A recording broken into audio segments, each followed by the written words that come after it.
Hi friends, నేను my డేస్లో మరో వ్లాగ్తో మీ ముందుకు వచ్చేసాను. అదేంటంటే ఇదైతే చాలా లేట్ అయిపోయింది.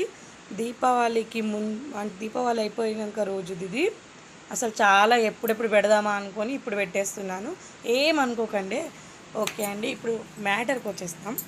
నేను ఎందుకు ఇలా మిషన్కి పూజ చేశాను అని అనుకుంటున్నారా? ఏం లేదండి, మన ఊర్లలో కానీ మనకు ఆంధ్రప్రదేశ్లో కానీ తెలంగాణలో కానీ ఎక్కడైనా దసరా రోజు ఆయుధ పూజలాగా చేస్తారు కదా.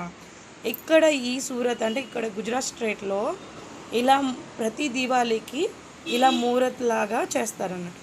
మూరత్ అంటే ఏంటంటే బోనస్ అన్నట్టు. సపోజ్ మాకు ఇక్కడ మూరత్ అంటే ఇప్పుడు జాబ్కి వెళ్ళేటోళ్ళకైనా మూరత్ అనే అంటారు. మన ఊర్లలోనైతే జాబ్కి వెళ్ళేటోళ్ళకు బోనస్ అంటారు.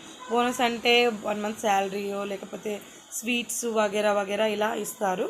ఇక్కడ సూరత్లోనైతే మూరత్ అంటే మనం ఏదైతే పని చేస్తామో ఆ రోజు వెళ్ళి అది అంతా శుభ్రం చేసుకొని ఆ పనిని మళ్ళీ రీస్టార్ట్ చేసి కొంచెం ఒక 5 మినిట్స్ అలా కూర్చొని దండం పెట్టుకొని వచ్చేస్తారు అన్నట్టు. అట్లా బోనస్ అంటే స్వీట్ బాక్స్ తీసుకొని లేకపోతే ఇక్కడ ఏదన్నా స్టీల్ వాటివి ఇలాంటివి బహుమతిగా ఇస్తారు.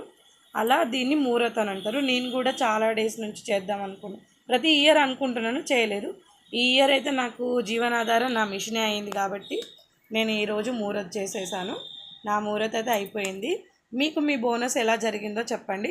అలాగే నా వీడియో మీకు నచ్చితే లైక్ చేయండి, షేర్ చేయండి, సబ్స్క్రైబ్ చేసుకోండి.